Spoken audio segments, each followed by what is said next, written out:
Hello everyone. आज तारीख है 5 मई 2021 एंड हम यहाँ पे एचपी के हाई परफॉर्मेंस के पहले वीडियो में मिल रहे हैं। आज जो बेसिकली वीडियो है वो एक सीरीज़ इंट्रोडक्शन वीडियो है।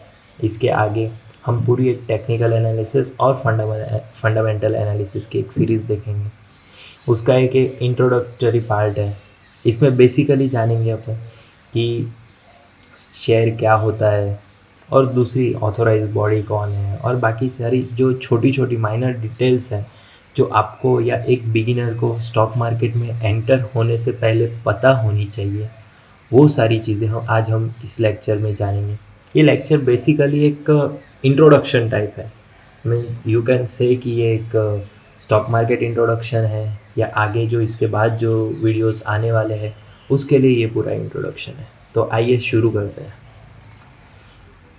फर्स्ट ऑफ ऑल हम देखते हैं कि जब कोई एक बंदा, सपोज़ कि आपकी कॉलोनी है या आपकी बिल्डिंग है, आपके बिल्डिंग के नीचे एक किराना शॉप है, एक जनरल मर्चेंट शॉप है, तो उसका वो देखते हैं तो वो अकेला ओनर रहता है, वो बंदा रहता है, तो उसको अपन बोल सकते हैं कि ये एक प्रोप्राइटरशिप है।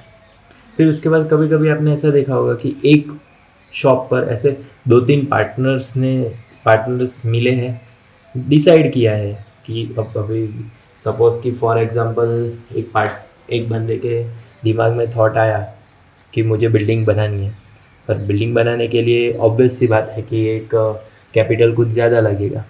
तो अगर वो खुद से उतना कैपिटल कंट्रीब्यूट नहीं कर पा रहा है और 2-4 बंदों के साथ मिलकर वो एक फर्म क्रिएट करता है या एक एसोसिएशन बनाता है और वो सब पर्सन्स एक कॉमन इंटेंशन के लिए साथ में आते हैं, तो उसे हम पार्टनरशिप फॉर्म एओपी या बीओआई एचयूएफ कुछ भी कह सकते हैं। एचयूएफ एक हिंदू अनडिवाइडेड फैमिली है, मतलब उसमें सारे फैमिली मेम्बर्स ही होते हैं, but the one and the same group of person रहते हैं। अभी स्टॉक मार्केट में या शेयर मार्केट में हमारी जो मेन बात है वो ना तो प्रोप्राइटरशिप से कोई रिलेटेड है, ना पार्टनरशिप से है, ना एओपी बीओआई से। हमारी जो मेन बात है वो है companies related. The stock market is the whole and soul companies related, institutional related. First of all जो कंपनीज होती है, कंपनीज बेसिकली होती क्या है? तो कंपनी में ऐसा है कि अभी एक बंदा है, वो अगर उसकी प्रोप्राइटरशिप अभी चला रहा है या पार्टनरशिप चला रहा है, पर थोड़े टाइम बाद बंदे को लगता है कि नहीं, अपने को और आगे बढ़ना है, अपना अभी बिजनेस एक्सपेंशंस और वो सब अब धीरे धीरे हो रहा है, अपने को ज़्यादा स्टाफ लगेगा, ज़्यादा कैपेसिटी लगेगी, ज़्यादा फंड लगेगा, ज़्यादा कैपिटल लगेगी, ज़्यादा रिसोर्सेस लगेगा, तो उसके लिए बंदा एक कंपनी फॉर्म करता है। और कंपनी बेसिकली ऐसा होता है कि कंपनी में बहुत सारे लोग साथ में आते हैं, अनलिमिटेड नंबर्स हो सकते हैं, वो साथ में आते हैं, अनलिमिटेड नंबर ऑफ पर्सन्स, और एक कंपनी फॉर्म करते हैं। टाइप ऑफ कंपनीज में ऐसा आता है कि पहले एक प्राइवेट लिमिटेड कंपनीज होती है। प्राइवेट लिमिटेड कंपनी मतलब कि सपोज़ कि 10 बंदों ने मिलकर डिसाइड किया कि हम एक कंपनी खोलेंगे। बंदे आए, अपना पैसा लाए, अपना पैसा लगाया और शुरू हो गए, बस। इसमें प्राइवेट लिमिटेड कंपनीज जो होती है वो ऐसे पब्लिक के पास जाके ऐसे पैसे नहीं ले सकती कि हाँ भाई हमको पैसा दे दो, हमको ये प्लान डालना है, हमको बिजनेस एक्सपेंशन करना है, हमको वर्किंग कैपिटल के लिए पैसा चाहिए, ये प्राइवेट लिमिटेड कंपनीज नहीं कर सकती। पब्लिक लिमिटेड कंपनीज पे अपन बाद में आते हैं। उसके पहले गवर्नमेंट कंपनी बेसिकली वो होती है जिसका 51% से ज़्यादा स्टेक गवर्नमेंट ओन करते हैं। गवर्नमेंट में कोई भी गवर्नमेंट हो, तो स्टेट गवर्नमेंट, सेंट्रल गवर्नमेंट या स्टेट सेंट्रल दोनों गवर्नमेंट मिलके ओन कर रही है, कोई भी हो सकती है, वो डायरेक्टली गवर्नमेंट रूल करती है। 1% कंपनीज अभी नया नया कॉन्सेप्ट आया है थोड़े साल पहले कि एक बंदा रहता है, उसको भी एक कंपनी का डेजिग्नेशन मिल जाता है और वो 1% company, not so important. And हमारी अभी जो स्टॉक एक्सचेंज में मेन बात है वो है public limited company, and that's listed public limited company. Basically public limited company वो होती है कि सपोज कि अभी 10 लोग साथ में आए, उन्होंने अपना पैसा लगाया बिजनेस में, पर उसके बाद भी उन्हें लग रहा है कि अपना पैसा सफिशिएंट नहीं है, अपने को और पैसा लगेगा, तो वो क्या करते हैं, वो पब्लिक इशू करने के लिए जाते हैं, वो पब्लिक इशू विड्रॉ करते हैं। Public issue means IPO, in layman language it's IPO, public issue. वो करते क्या है, अभी सपोज कि आप कोई बंदों से अगर कह रहे हो कि हमें हमारी कंपनी के लिए पैसा दो, तो आपको उसको कुछ तो देना पड़ेगा। तो वो जो कुछ होता है उसे कहते हैं शेयर। उसको उसके बदले में जो कंपनी वो उसका आईपीओ सब्सक्राइब करता है, कंपनी में पैसा इन्वेस्ट करता है, उसके बदले में उसको कंपनी के जो प्रमोटर्स डायरेक्टर्स वो सब है, वो उसको कंपनी का शेयर अलॉट करते हैं। ठीक है, तो नेक्स्ट है कि व्हाट इज़ शेयर। तो शेयर मतलब वही है कि आपने कंपनी में पैसा लगाया है, आपको उसके बदले में जो मिल रहा है वो शेयर। एकदम लेमन लैंग्वेज में कि आपने कंपनी में पैसा लगाया, कंपनी आईपीओ में आई है, कंपनी पब्लिक ऑफर्स ओपन कर रही है कि हमें पैसा दो पैसा दो। आपने कुछ नहीं, आपने पैसा दिया तो आप तो बोलोगे ना क्या मिलेगा। अभी सपोज़ कि आप बैंक में जाते हो तो बैंक में अपना पैसा लगाते हो, पैसा लगाते हो in the sense F D create कर लो। तब बैंक को ऐसे ही थोड़ी पैसे देते, हाँ भाई ले जा मेरे पैसे, मज़े कर, 1 साल 2 साल मज़े कर, जब इच्छा हो तब रिटर्न देना। तो उसके बदले में आपको कुछ मिलता है, वो क्या होता है, इंटरेस्ट मिलता है। तो बेसिकली यहाँ पे वही है, आप एक कंपनी में पैसा लगा रहे हो, कंपनी आपको उसके बदले में शेयर देती है। अभी कुछ टर्म्स है, मतलब ये टर्म्स आपको अगर स्टॉक मार्केट में आप आ रहे हो, स्टॉक मार्केट का नॉलेज लेना है, तो इन टर्म्स ये टर्म्स आपको पता होना 110% नेसेसरी है। क्योंकि ये टर्म ऐसी है कि अगर आप स्टॉक मार्केट में हो तो हर रोज़ आपका पाला इनसे पड़ने वाला है, ये बंदों से नहीं पर इन टर्म्स से। प्रमोटर्स, तो प्रमोटर्स कौन होते हैं? प्रमोटर्स मतलब जो इनिशियली बोला ना, जो 10 लोग मिलके कंपनी स्टार्ट करते, अपना पैसा लगाते, ये वो, तो वो जो प्रमोटर्स है, वो जो लोग हैं उनको प्रमोटर्स कहते हैं। कि जो इनिशियली साथ में आए कोई एक पर्टिकुलर इंटेंशन के लिए, जो कंपनी को प्रमोट कर रहे हैं, कंपनी का इंटेंशन प्रमोट कर रहे हैं, कंपनी का विज़न प्रमोट कर रहे हैं, वो प्रमोटर्स होते हैं। शेयर होल्डर्स, शेयर होल्डर्स कौन होता है? बेसिकली देखा जाए तो शेयर होल्डर्स मीन्स, आप देख सकते हो कि अभी वो 10 बंदे आपके पास आए, आपको बोला हमारी कंपनी में पैसा लगाओ, आपको बोला in the sense IPO issue किया, पब्लिक ऑफर्स इशू किए, और आपको बोला हमारी कंपनी में पैसे लगाओ, और उसके बदले में आपको शेयर दिए। तो ये जो शेयर आपको मिलते हैं, या ये जो शेयर्स जिन लोगों को मिलते हैं, वो हो जाते हैं कंपनी के शेयर होल्डर्स। उसके बाद आते हैं डायरेक्टर्स। अभी जो डायरेक्ट शेयर होल्डर्स है, वो कुछ बंदों को अपॉइंट करते हैं पर्टिकुलरली कि आप जाओ और हमारे बेसिस पे कंपनी चलाओ। ये बंदों को अपॉइंट करने की ज़रूरत क्यों है?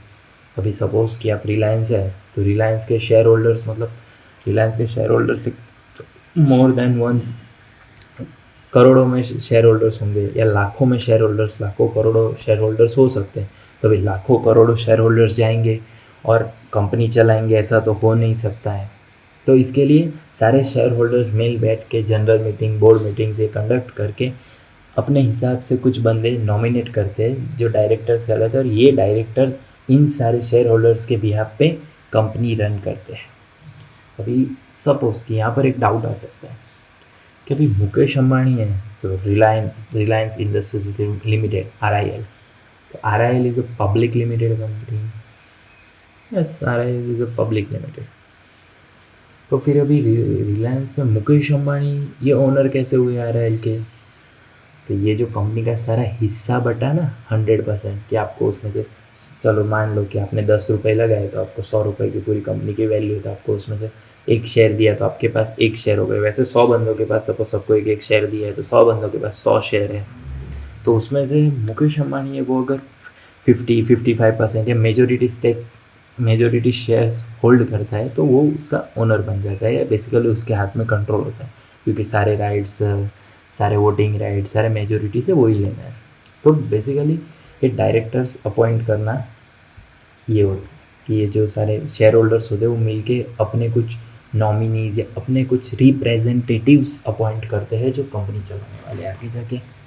उसके बाद देखे की मैनेजरियल पर्सन, ये मतलब और कुछ नहीं, कंपनी के CFO CEOs, कंपनी का मैनेजिंग डायरेक्टर्स, ये सब जो है वो सब बंदे इधर। Managing directors is the person who takes all the decision related to company's management। Board meetings, मतलब कंपनी के डायरेक्टर्स की जो मीटिंग होती है ईयरली, कितनी भी हो सकती है, उसको बोर्ड मीटिंग्स कहते हैं। General meeting, general share holders की जो एक ईयरली एक मीटिंग होती है कंपनी के डायरेक्टर्स में, सारे शेयर होल्डर्स रहते हैं, उसको एक जनरल मीटिंग्स कहते हैं। एक अभी अपन एक जस्ट ओवरव्यू ले रहे हैं, आगे पूरी जब सीरीज़ आएगी तब सारी चीज़ें डिटेल में डिस्कशन करेंगे। अभी कुछ ये टर्म्स जो है, issue price, IPO price, listing price, bonus, dividend, split, इसको भी एक बार समझना ज़रूरी है। अभी इशू प्राइस क्या होता है? इशू प्राइस और IPO price is one and the same, but क्या होता है कि सपोज़ कि अभी जो पहले जो 10 बंदे थे जिन्होंने एक कंपनी फॉर्म की थी, तो उन्होंने कंपनी फॉर्म की और वो अब आपको कंपनी में हिस्सा दे रहे हैं। तो अभी कोई भी बंदा रहेगा वो उसकी कंपनी एक्सपांड कब करेगा? ऑब्वियसली कि उसका थोड़ी ग्रो हो गई है, थोड़ा एक स्टेबिलिटी आ गई है बिजनेस में। सपोज़ कि पहले महीने के 10,000 रुपये कमाता था और अभी उसके बाद 1 लाख रुपए कमाने लगा है, उसको एक्सपेंशन करना है, तो बिज़नेस वैल्यू, कंपनी वैल्यू बढ़ गई है उसकी। तो अभी जब वो आपको शेयर देगा, अभी सपोज़ उन्होंने जब खुद का हिस्सा या खुद के कैपिटल लाए होंगे, तो इसके हिसाब से वो शेयर की प्राइस डिसाइड की होगी उन्होंने। तो मे बी उन्होंने कितनी डिसाइड की होगी, 10 रुपये फॉर एग्जांपल। तो अभी वो ऑब्वियसली उन्होंने उनका बिज़नेस की वैल्यू जब 10,000 थी तब 10 रुपये था और अब 1 लाख रुपए है, तो आपको वो 10 रुपये का शेयर आपको 10 रुपये में तो देंगे नहीं, उससे ज़्यादा में ही देने वाले हैं। तो वही, तो जो उससे ज़्यादा उन्होंने कोट किया कि सपोज़ कि 10 नहीं, हम 100 रुपये में आपको हमारी कंपनी में क्या, हमारी कंपनी में पार्टनरशिप देंगे या हमारी कंपनी में आपको हिस्सा देंगे इन शॉर्ट। तो वो जो 100 रुपये है वो इश्यू प्राइस या आईपीओ प्राइस। आईपीओ प्राइस में कंपनी जब पब्लिक ऑफर के लिए जाती है तब आईपीओ, आपने सुना होगा कि आईपीओ के ऑफर्स आ रहे हैं, ये है वो है, तो उसमें जो प्राइस कोटेड रहती है वो आईपीओ प्राइस या इशू प्राइस, दोनों में से कुछ भी कह सकते। लिस्टिंग प्राइस, अभी आपको सपोज़ कि कोई आईपीओ आपने फिलअप किया है, तो आईपीओ में है कि 15,000 रुपीज़ के है, 100 शेयर्स है, तो आपको 150 के हिसाब से वो शेयर्स आपको सब्सक्राइब कर सकते हो आप, तो आपने आईपीओ फिलअप कर दिया। अब होता ये है कि इसके बाद अगर आपको आईपीओ लग जाता है, आईपीओ लगा और उसके बाद सपोज़ कि 7-8 दिन बाद एनएससी बीएससी पे उसकी लिस्टिंग होती है स्टॉक की। तो एनएससी बीएससी पे जो लिस्टिंग होती है, वो लिस्टिंग जिस प्राइस पे होती है उसे हम लिस्टिंग प्राइस कहते हैं। अभी आपने जो 100 शेयर लिए थे 150 रुपये के, वो हो सकता है 150 के 250 पे भी लिस्टिंग हो और 150 की 100 रुपये पे भी लिस्टिंग हो, तो इट्स डिपेंड। बोनस, बोनस क्या होता है कि अभी सिर्फ एक ओवरव्यू लेंगे।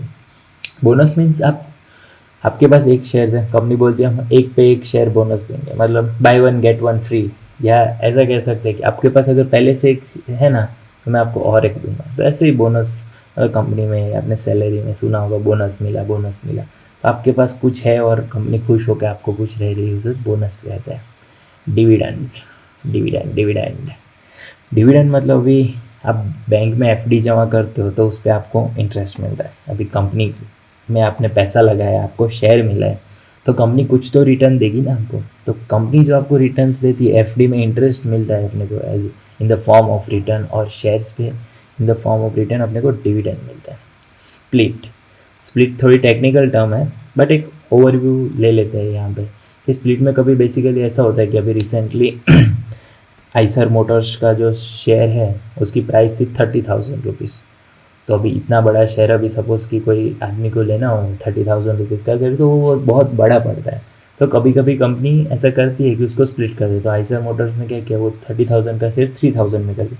मगर अगर मतलब अगर किसी के पास 30,000 रुपीज़ वाला एक शेयर था तो उसको अभी 3,000 के 10 शेयर मिल गए। इन द स्प्लिट डिटेल में कभी बात करेंगे, केस स्टडी करेंगे इस पर। अभी ये सब तो हमने देख लिया। तो अभी ये बात है कि हमने देखा कि लिस्टिंग प्राइस, आईपीओ प्राइस, ये वो, तो लिस्टिंग कहाँ होती है ये सब सिक्योरिटीज़ की। तो आप अगर कंपनी पब्लिक इशू के लिए जा रही है तो फिर कंपनी की कहीं ना कहीं तो लिस्टिंग तो होगी, उसका कहीं ना कहीं तो ट्रैक रिकॉर्ड रखा जाएगा। हमारे यहाँ पे ऐसा है कि बेसिकली अभी 6 एक्सचेंजेस ऐसे हैं जो ऑपरेटिव है और जो परमानेंटली ऑपरेटिव रहने वाले। 2-4 स्टॉक एक्सचेंजेस ऐसे हैं जिनकी वैलिडिटी 2021-2022 तक है, पर वो हम यहाँ पे कंसीडर नहीं करते। तो कौन से 6 स्टॉक एक्सचेंजेस हैं? First BSC, Bombay stock exchange. Second national stock exchange of India मतलब NSC. Third Indian commodity exchange limited. Fourth multi commodity exchange of India limited. National commodity and derivatives exchange limited and Calcutta stock exchange limited. अभी ये सब इतने सारे हैं stock exchange, पर basically important अपने लिए दो ही है। एक तो BSE मतलब बॉम्बे स्टॉक एक्सचेंज अपना दलाल स्ट्रीट, और second NSE limited national stock exchange of India. इसमें ऐसा BSE सबसे पहले एस्टेब्लिश हुआ था, और एशिया का सबसे पहला स्टॉक एक्सचेंज अगर कोई है तो वो BSE लिमिटेड है। There after NSE limited. NSE limited तो अभी 1992 में एस्टेब्लिश हुआ, और सेबी ने उसको 1993 में रिकॉग्नाइज किया, और उन्होंने अपने ऑपरेशन 1994 में स्टार्ट किए थे। अभी ये सब एक बेसिक सी चीज़ें जो आपको पता होनी चाहिए कि आप कहाँ, कौन आपकी ऑथोराइज बॉडी है, क्या आपका BSE है, NSE है। नहीं तो ऐसे हम सुन लेते हाँ भाई BSE पे लिस्ट हो गया, NSE पे बाकी है, NSE पे लिस्ट हो गया, BSE पे बाकी है। तो ये सब चीज़ें बेसिकली पता होनी चाहिए कि क्या है। अभी ये है, अभी मतलब आप डीमेट अकाउंट खोल लोगे तो आपको ऐसा मैसेज आते रहता है कभी कभी, your stock broker reported this amount of balance with CDSL, NSDL etcetera etcetera. तो ये सब है क्या? CDSL, NSDL, सेबी, ये सब चीज़ें है क्या? तो CDSL मतलब एक सेंट्रल डिपॉजिटरी सर्विस लिमिटेड है, NSDL national security depository limited है, सेबी मतलब securities and exchange board of India. पहले एक समझते हैं कि आपको डीमेट अकाउंट ये क्या होता है। डीमेट अकाउंट मतलब आपको अभी जब बैंक में कोई ट्रांजैक्शंस करना है या कुछ करना है तो आपको एक अकाउंट लगता है, उसके थ्रू ही आप ट्रांजैक्शंस करते हैं। तो अभी आपको स्टॉक एक्सचेंज में कोई शेयर परचेस करना है, कोई शेयर सेल करना है, किसी बॉन्ड्स में, ETFs में आपको इन्वेस्ट करना है, वो सब करना है, तो उसके लिए एक डेडिकेटेडली एक अकाउंट लगता है, उसको डीमेट अकाउंट कहते हैं। ये डीमेट अकाउंट आप किसी भी स्टॉक ब्रोकर के पास खुलवा सकते हैं। अभी डीमेट अकाउंट ऐसा नहीं है कि आप डायरेक्टली जाके, बीच में कोई तो भी लगता है ब्रोकर, तो आप उसके थ्रू खुलवाना पड़ता है। स्टॉक ब्रोकर्स कौन कौन है? अपस्टॉक है, ज़ीरोधा है, मोतीलाल ओसवाल है, शेर खान है, ICICI, HDFC है, an number of stock brokers है इंडिया में। बट ये जो कुछ फेमस है, Upstox Zerodha is the discount broker and Motilal Oswal Sharekhan is the full time broker. तो ये सारी जो चीज़ें हैं, आपका डीमेट अकाउंट खुल जाता है। तो अभी ये जो डीमेट अकाउंट है, इसका मतलब सपोज़ कि आप ऐसे बोलने के लिए बोल दो कि मेरे पास रिलायंस के 100 शेयर्स हैं, तो ये 100 शेयर्स रहते कहाँ पे है भाई? तो बोलते हैं भाई हमारे डीमेट अकाउंट में रहते हैं। बात तो आपकी बराबर है कि आपके डीमेट अकाउंट में वो 100 शेयर्स है, पर आपके डीमेट अकाउंट में अगर 100 शेयर्स है तो वो डीमेट अकाउंट कहाँ पे है आपका? तो बेसिकली यहाँ पे CDSL NSDL का रोल आता है कि आपका जो बॉम्बे स्टॉक एक्सचेंज है BSE, उसमें जो आपके सारे सेल परचेज सारे ट्रांजैक्शंस होते हैं, उसका सारा लिखा पढ़ा या उसका सारा डिटेल CDSL के अंडर मेंटेन होता है। और NSE यानी कि नेशनल स्टॉक एक्सचेंज में जो शेयर्स की cell purchase buying selling etcetera जो कुछ होना है, जो हो रहा है, उसका सारा रिकॉर्डिंग या उसका सारा क्या बोलते हैं अकाउंट जो मेंटेन करता है वो NSDL करता है। अभी ये सब तो हो गए छोटे छोटे बंदे। तो अभी इसमें ऐसा है कि इन सब को ऑथोराइज कौन करेगा? भी है भाई कि सपोज़ कि कोई एक बॉडी है, बैंक है, तो जो सारे बैंक्स है ये है तो उनके डायरेक्टर्स है, तो उनकी कोई ना कोई क्या बोलते हैं कि अथॉरिटी है, कि उनको कोई तो रेगुलेटरी अथॉरिटी है। तो बैंक्स की रेगुलेटरी अथॉरिटी कौन है? RBI। तो इसी तरह ये जो सारे स्टॉक एक्सचेंजेस है या तो ये जो सारे शेयर्स में जो डीलिंग्स हो रही है उसके ऊपर ध्यान कौन रखता है, वॉचडॉग कौन है, उसकी रेगुलेटरी अथॉरिटी कौन है? That's the SEBI, security and exchange board of India. जो सारे नोटिसेस आने हैं, जो सारा आपका डीमेट अकाउंट सस्पेंड कर देना है, आपने कुछ ज़्यादा साहस कर दिया, कुछ आगा पीछा कर दिया, तो आपके ऊपर कुछ रेड वेड गिरानी है या कुछ करना है तो वो सब सेबी करेगा। तो मतलब इन शॉर्ट अगर स्टॉक मार्केट में रहना है, स्टॉक मार्केट में ढंग से काम करना है तो सेबी बोलेगा उसके हिसाब से करना है। वो अपना माई बाप है अगर स्टॉक मार्केट में रहना है तो। हाँ, उसके बाद कुछ देखते हैं सब important indices, Sensex, Nifty 50, bank Nifty. ये होता क्या है?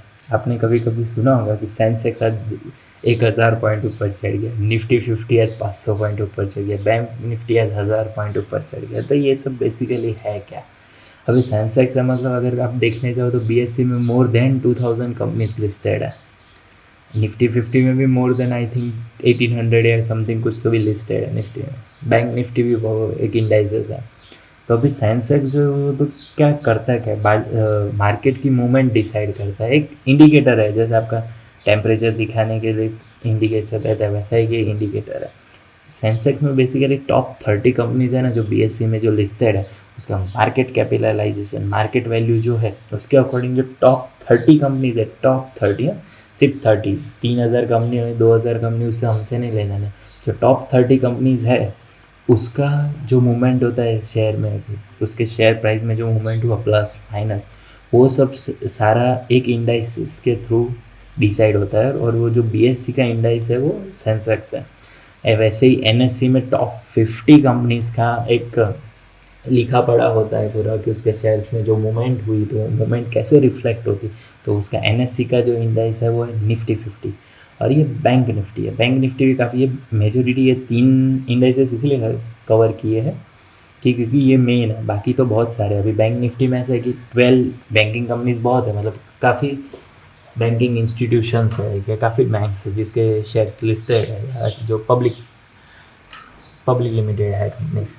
पर अभी इसमें ऐसा है कि अभी सारी कंपनीज का तो देख नहीं सकते, तो जो टॉप 12 बैंकिंग कंपनीज है उसका जो शेयर्स में प्लस माइनस मूवमेंट होती है, तो उसके थ्रू बैंक निफ्टी डिसाइड होता है। फिर अभी इसमें देखने जाओ तो सेक्टर वाइज भी आता है, कि सपोज़ कि निफ्टी IT, निफ्टी मेटल, फिर निफ्टी फार्मा, ऐसे हर चीज़, मतलब फार्मा सेक्टर्स की कंपनी है तो उसका निफ्टी फार्मा में दिखेगा, निफ्टी IT में दिखेगा, ऐसे। पर इन सारे सेक्टर्स में जो टॉप 30, टॉप 50 है, या जो टॉप 12 है, ये सब इन पर्टिकुलर इंडाइसेस में इन्वॉल्व की जाती है। उनके शेयर्स में जो प्राइस एक्शंस होता है प्लस माइनस, उसके अकॉर्डिंग ये डिसाइड होते हैं कि सेंसेक्स आज इतना चढ़ा, इतना गिरा।